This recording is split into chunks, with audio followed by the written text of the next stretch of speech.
feeling like I couldn't handle what was in front of me, whether it was the baby or housework or whatever it was, just really feeling completely overwhelmed.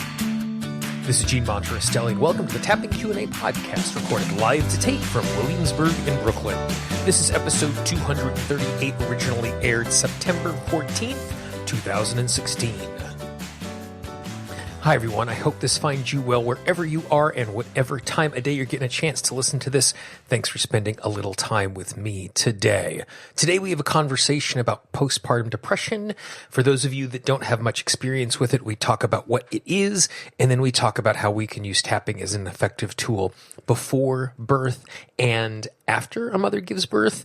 If you are not a mother, this can still be super useful for you, because you are going to encounter someone in your life who is going through this. And so to have tools and resources at your disposal will be super useful.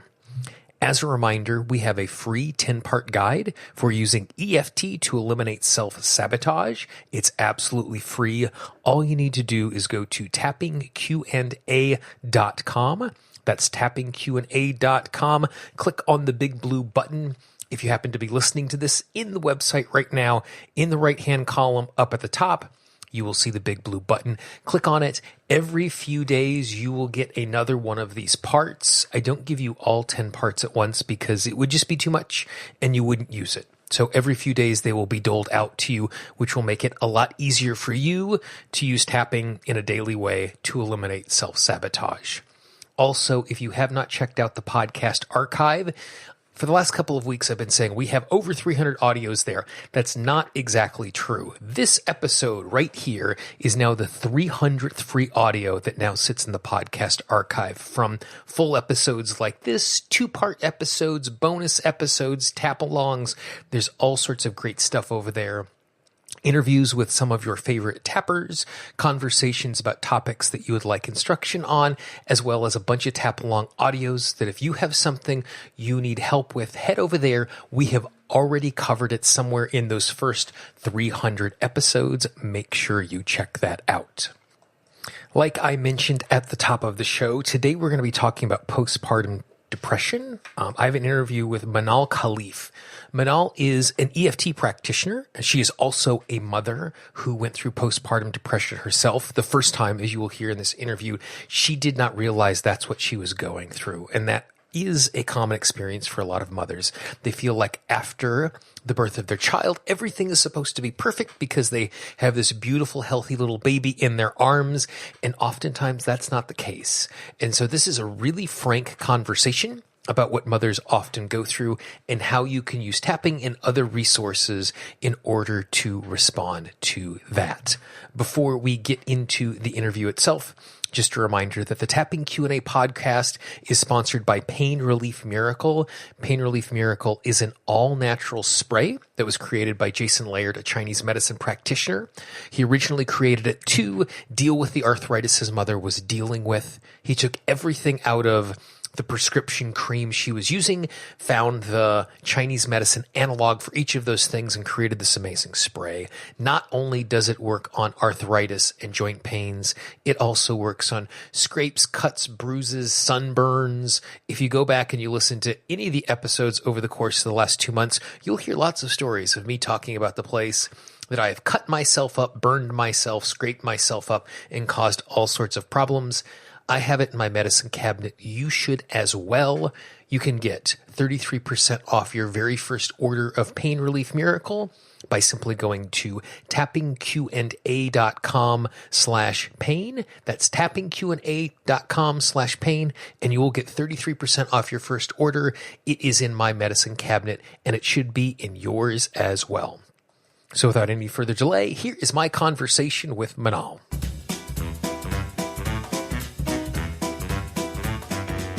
When you use the term postpartum or postpartum depression, for you, how do you define that? Well, I find that a lot of people really struggle, and so they'll use the term like postpartum blues or like the baby blues. For me, postpartum depression really meant, feeling like I had no energy, I was sleep deprived, feeling just really negative, a lot of negative thoughts recurring and, ruminating, kind of just sitting and staring out the window, not really knowing, what I was thinking, because it just felt like it was all a blur. And, feeling like I couldn't handle what was in front of me, whether it was the baby or housework or whatever it was, just really feeling completely overwhelmed. And so it's not necessarily the clinical, definition of what postpartum depression is, but for me, it really was this, this really down feeling, this really heavy feeling after having children, and kind of feeling stuck in the house with them, feeling stuck with their crying and, all of their different needs, and really feeling like my own needs weren't being supported. And so at the birth of your different children, was the experience similar both times, or did what you experienced symptomatically show up differently from the first child to the second? So there were some differences. With my first, I hadn't even really recognized it. It took me about a year of really, really struggling before I had, spoken with a friend of mine who was a midwife. And I said, I think I have postpartum depression. And she went, yeah, you've kind of been going through that for a while. So it did take me a long time to recognize it. But with the first birth, it was just complete overwhelm. Didn't know what I was doing. Just didn't know how to handle her crying. Didn't really have my own emotional resources or support. And, I could feel that there was some rage kind of bubbling inside. And so that was really scary to me because, it's like you have kids and you're like, oh, I'm never going to, parent the way my parents did or whatever. And then you just feel this rage or this anger or these negative thoughts showing up, and it can be really scary. With my second, I had a bunch of different other health symptoms. So that kind of compounded the issue. Racing thoughts. I lost a lot of weight very quickly, even though I was eating more than ever. I was literally eating everything in sight, but I was like losing weight very quickly. And it took a very long time, of going from doctor to doctor to find out that, there was some thyroid issues, that also is really common postpartum. And so a couple of questions kind of come to mind as you go through that. So the first question is, as you went through it the first time, you said it took you close to a year to recognize it. Why do you think it took so long for you to recognize it? Was it something that wasn't in the front of your mind? Was it a circumstance where you felt like, boy, I'm stronger than this and I can't give in and I can't admit this is here? What was it that took you so long to really come to that realization? Right. So I think that part of it probably was a resistance because I had gone through depression before, in my younger years and in high school. And this felt a little bit different. And it really felt like it was due to the circumstance rather than something that was going on within me. Okay. So it felt like, okay, well, she's not sleeping. So of course I'm going to be tired, and she's crying all the time. So of course I'm going to be cranky. So I always had a reason for why I was feeling the way I was feeling rather than looking inside and going, no, like, no matter what's going on outside, you really can have some control over your emotions. So I think there was some resistance there and, to not recognizing it and just being plain old busy, right? Like not even really getting a chance to kind of take care of my own needs. Like she was a very high needs baby, extremely sensitive. And so all of my energy was being put towards her, and there was no self-care. There wasn't even a concept of self-care for me at that time. And that lack of concept of self-care is that a combination? Was it just because of the busyness, or was it again the sense of I just am strong enough and I should be fighting through this and I shouldn't be thinking about myself because I have this tiny little creature I need to take care of? Right. I think that a big part for myself, and I think for a lot of women, is like you read all the baby books, you read all the parenting books, you have an idea of what you want to do, and then this little being comes along and it's like, oh, like no one told me this, they cry so much, or that they have food sensitivities, or that they have all these different issues.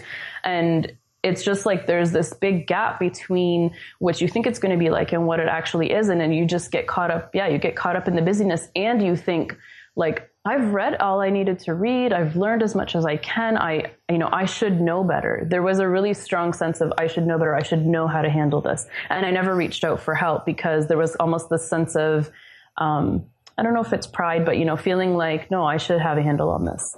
As you were facing that idea of I should know better, was it simply because that was a personal belief that I'm a capable person and I should be handling this?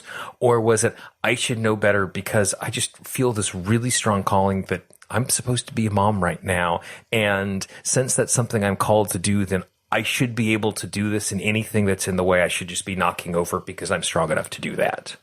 Right. For me, I think it was more about thinking that my capabilities, and that my intelligence would be enough, that I should be able to figure it out. I was like, I always did well in school. I did well in work. Like, why can't I figure this out? And so, there was a sense of, feeling like, I should be able to figure this out because I am a smart person, not necessarily like, feeling like a maternal instinct should kick in, but more like just as a person, I felt like, I should know what I'm doing. I've read all the books and I've gotten help from my doctor or my midwife or whoever. And why can't I figure this out?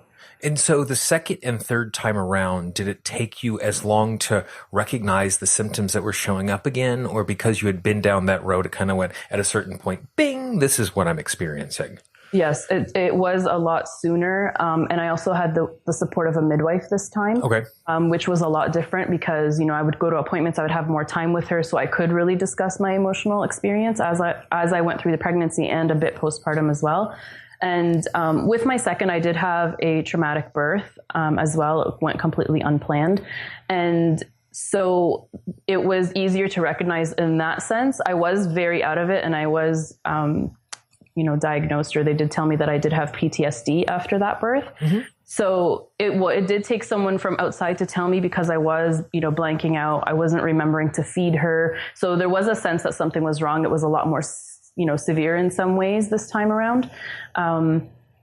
But yeah, I did recognize it a lot sooner. I did get help a lot sooner. So, discussing with my midwife, and I did begin seeing a naturopath to start working on the health side of things a few months shortly after that birth. And I guess just listening to you to talk about the first experience and the second experience, something that's really striking is that when you were talking about the first one and you were talking about the symptoms you dealt with, you talked about how resource deprived you were in being able to do things.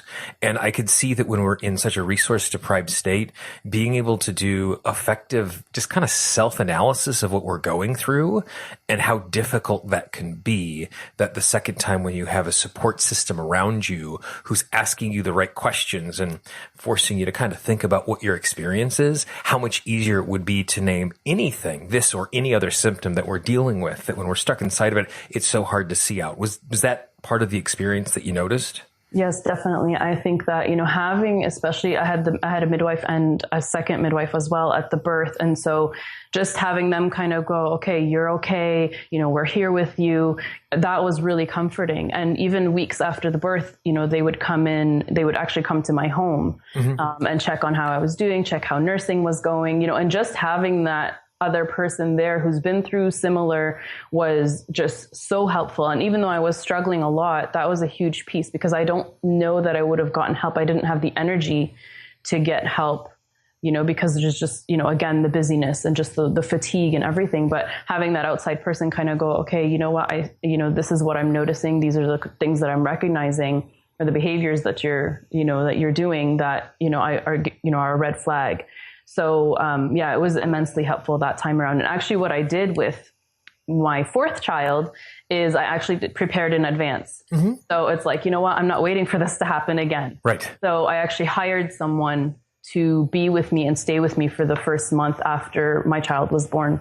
As you are working with folks who are experiencing something similar like this, do you find that there is still a hesitancy among new mothers to, in the same way that you did the first time around, of not being able to or wanting to admit that this is something that they're experiencing? Yes, definitely. So what I find is that they're very willing to talk about, the fact that the baby's crying all the time, that they're not getting any sleep, that nursing isn't going well, all of these other factors that are with regards to the baby.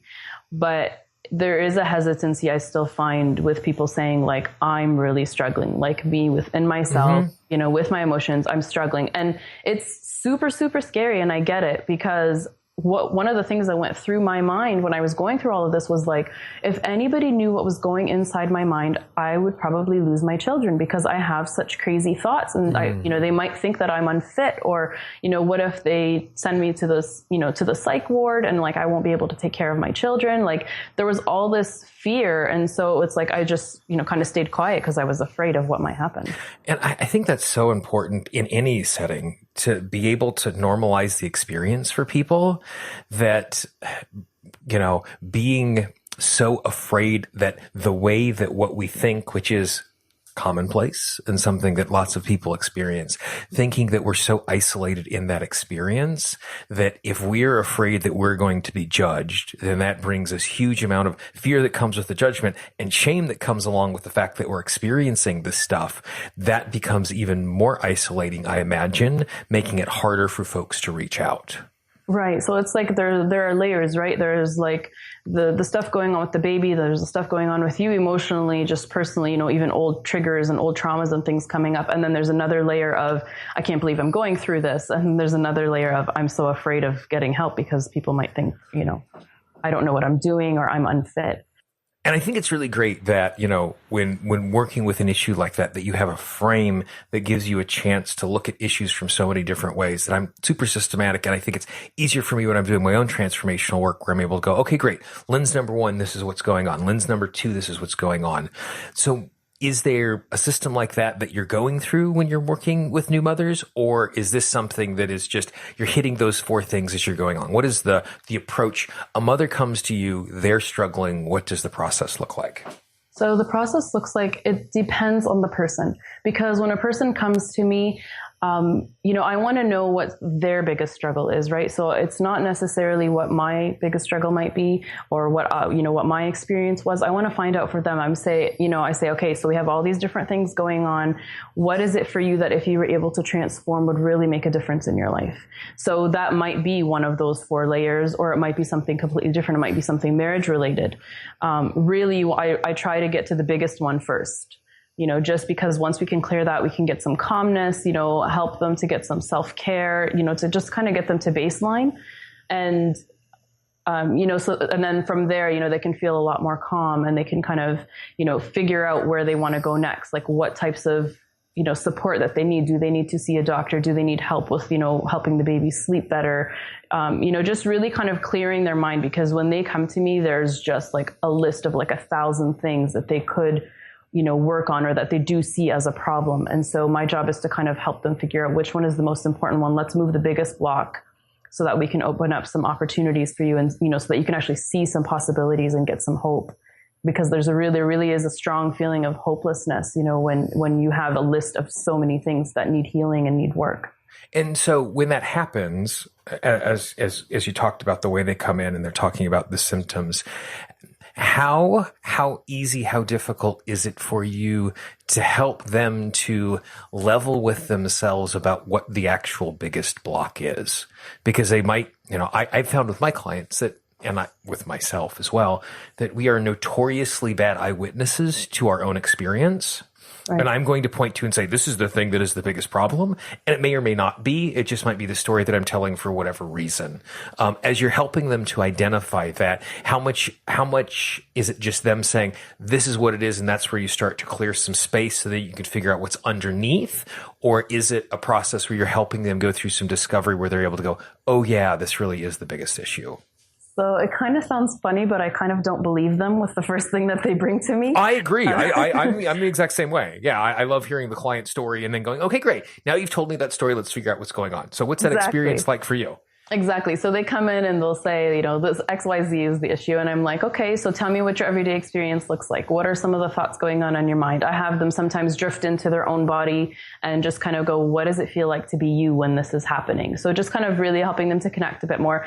And, if the issue is, nervousness or, rage or whatever, I say, okay, well, when's the first time you remember that happening? So I do help them to kind of go back and really make that connection, because this isn't new. This is just this baby and this circumstance and being stuck in the house and being a new mom and being married or whatever it is. It's triggering all of this old stuff. So I help them to go back in that way. But yeah, they come with presenting a story, and I'm nice about it. Right. Oh, of course. We have to be. But yeah, absolutely. Good. Right. Okay. And I honor that. Mm-hmm. And then I teach them just a little bit and just say, this isn't new. And would you say that it's correct that this experience has, shown up as a theme in your life over, several different areas? And they usually, they'll agree, they'll kind of recognize and go, yeah, that's true. This isn't the first time I feel guilty. I feel guilty about everything. I've always done that. And so we kind of look for a pattern, find out where it started, and then we can start the healing work. And I think that's one of the reasons why it's so important with whatever issue that we're working on, that we're working with a skilled practitioner in that area, that the experience that they have with that trouble, even though we're not saying this is what you have and this is what you're going through, being able to say, well, in the dozen clients I talked to this week, these are the 2 or 3 themes that came up.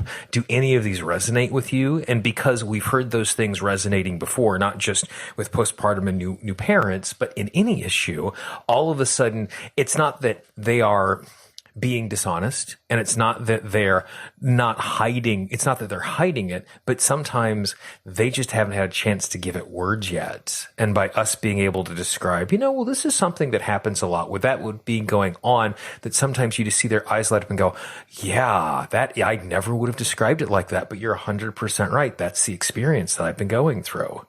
Right. And I think that's what's important about having, like you said, having a skilled practitioner, because, we really do think that what's showing up in front of us, that is true for us. That's what's showing up. That's what's causing us pain right now. But sometimes we need that other person. I'm all for, using tapping as, for self-work.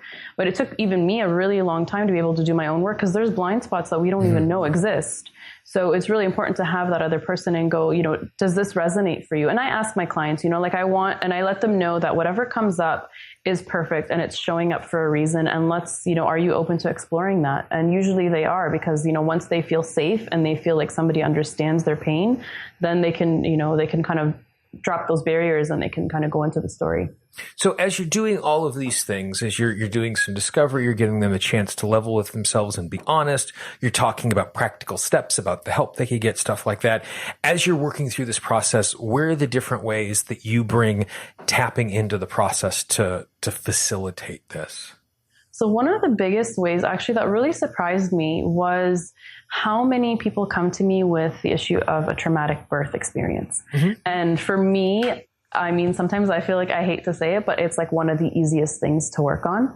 And it's, I want to honor their pain, and I know that, how difficult it is, but it's awesome because it is so specific, and it's usually like one mm-hmm. memory that we can go to and we can clean it up and we can take away the intensity and we can, help them to forgive themselves and, get them to, just different reframes and help them to understand that, everyone in this situation did the best that they knew how at that time, using the knowledge, wisdom, and resources available to them. And it's so powerful when I introduce that concept. They kind of go, oh, like, it's like they go from, blaming the doctors and the staff and, whoever, to kind of realizing, like no one did what they did on purpose or, out of, some bad intention.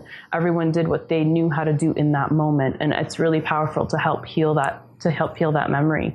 And it helps them with, once they can let go of that, they're sleeping better. They're a lot more calm. And so it's amazing when I see the transformation. It usually only takes me a session or even 2 max. It's been pretty much 1 session. And what you said there really resonates with my experience as a practitioner as well, that there is a difference between the amount of pain that something is inflicting in our life and the amount of work that it takes for us to remove it. Mm-hmm. When it's a circumstance like traumatic birth, where there's a specific initial sensitizing event, those are the types of things that we can clean up really, really quickly with tapping. Right. And I have a feeling then the other things, the things that are around the shame and the cultural sense of what a new parent is supposed to be, because those aren't initial sensitizing events, but they're things that have seeped into them through their experience of the parents they've had, the advice they've been given, and all of that. I have a feeling those are the things that take longer to unseed with the tapping, because there's not this thing that we can go to just to clear out. Yes, exactly. So with a traumatic birth, it's this one memory. We can go to it. It's clear. It's usually very vivid. They remember all of the details. With the other stuff, it's more kind of like a pattern that's kind of a building up over their life. And so it takes a little bit more to kind of undo that. In addition to being able to just deal with the traumatic birth, what are some of the other ways then that you introduce the tapping as you're dealing with those cultural beliefs, the shame, the guilt, the other stuff that's been piled on top? Right. So a lot of the things that we talk about would be, one of the things that comes up a lot is negative thoughts and how these negative thoughts keep looping, in their mind. I'm not good enough. I'm not cut out for this. And EFT, really works really well for, changing those and, changing and transforming those beliefs. And so that's a huge part because I'm working with someone now who is really struggling with thoughts, with constant worry. Every time she goes out, she's worried something is going to happen to her. And so it's really keeping her indoors a lot. It's making it, difficult for her. She has multiple children, in the house. And so working on that worry and finding out where it's coming from. And when we worked on it, it's like, okay, well, when did it first start? And she went, oh, I know exactly when it started. And it's like, that's just a simple question that we don't ask ourselves. And she knew exactly what it was. It was a very specific memory. And we were able to go back and we were able to clean that up, bring down the intensity. And she went, okay, you know what? I don't feel that same level of fear as when we started. So, and within 60 minutes, a huge change can happen. So a lot of it, is the negative thinking. With the fatigue, that one again is very difficult. It takes more time, but I do encourage, my clients, like to see a naturopath, to see an herbalist, to see, their primary, healthcare practitioner so they can work on the physical side. And I just remind them, that I'm here for the emotional piece, that there are different pieces and not to just rely on one thing alone. And I think that's super important. As much as I love tapping, it's not the end all be all. And we need to be making sure that we're making good, healthy choices in all that we're doing. And I don't want that particular point to be missed. Yeah. Do you have them in any way? Are you giving them any sort of homework? Or are you teaching them to tap on their own? So if you're working with someone over the course of multiple sessions, are you asking them to do anything specific with their tapping on their own? So I do teach them to tap on their own, and I will send them videos on how to tap on certain issues if there's a certain issue that came up that I think that would support them. And we have they can email me and they give me updates, and the changes are really fast though. So like my experience has been really positive. So when they are sending updates, they're kind of like, oh my gosh, you'll never guess, after my session the baby slept through the whole night. Right. And it's amazing because we don't realize it, but our children pick up on our emotions, totally. And so all that tension, once it's gone, it's like the baby's kind of like, okay, I can chill now. So it's really cool, some of the updates that I get. Going into something like this, what's the advice that you would give to new mothers, and what's the advice that you would give to expectant mothers, so that not necessarily eliminate this as a possibility, but to be in a position to navigate this best? And you can start with either one of those that you'd like to first. So the advice that I would give to new mothers definitely is to see their healthcare practitioner first, get some blood work done, discuss what your experience is. Whether that, for me personally, I prefer seeing the naturopath just because my experience with doctors hasn't been amazing, but I do always encourage that they do all of that just so they can get a full picture of what's happening. Mm-hmm. Because again, a lot of thyroid issues happen postpartum, different nutritional deficiencies and things like that. So that's step one. I do like to tell them about my own experience with antidepressants, because I did go on them in high school. I went on them for a short period of time, and it helped me kind of get over that hump so that I could make changes in my life. However, I was very stubborn after I had my children, and I refused to take them. And so my advice now is like, if you do what you need to do what your healthcare practitioner, wants you to do or thinks is best for you. Don't necessarily do what I did. Because, I was so fearful of taking meds just because I was nursing. But because I suffered for so long, looking back, I kind of went, maybe at a certain point that might have been helpful for me. Mm-hmm. To again, work on nutritional deficiencies, work on eating healthier. I know that's super difficult. And start to really look at some of the emotional triggers, some of the things that are coming up. Because one thing for me was like, the sound of the baby crying was a trigger for me. Like that, just for some reason, it wasn't even a feeling of what I thought I should feel, which is again, another layer, is I thought I should feel compassion. I should feel, like I really want to help, figure out what she needs. Instead, I was getting angry. Like I was just like, oh my God, she's crying again, I also recommend that that women that come to me, that they do what's called a brain dump. And that really is just listing and getting everything off of their mind and onto paper. Mm-hmm. Just because it is such an overwhelming experience, just so that they can kind of give their mind a rest. And, then we can look at prioritizing and getting things done, because that feeling of productivity does feel good. It does give you give you some momentum. So. And so then what would be the advice that you would give to expectant mothers? The advice I would give to expectant mothers is definitely to work on their fears of the birth and their fears of what is going to happen after the birth. I know for myself, after having, a difficult experience the first time, I was terrified of it happening again. But it's just like this vicious cycle, right? Because the fear is just building up in me. I'm stressed, and it's I'm just dumping all these stress hormones into my body, and I'm just getting all worked up. So it was really important for me. I didn't discover EFT until after my second birth. Mm-hmm. So it was really important for me to, use those tools to help myself calm down, because I was having so much anxiety. And during the birth, it actually stalled labor because I was so afraid, mm-hmm. There was no physical reason why it was being stalled, but it's just your own stress levels can actually stop labor. Well, very good. Thank you very much. This is all really awesome information.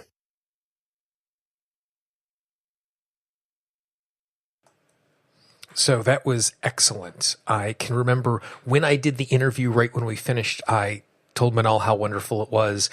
Today, as I was going through and editing the interview up, I sent her an email saying the exact same thing. That is good, useful information. And the exciting part is she is going to be a guest again on the podcast in the end of October.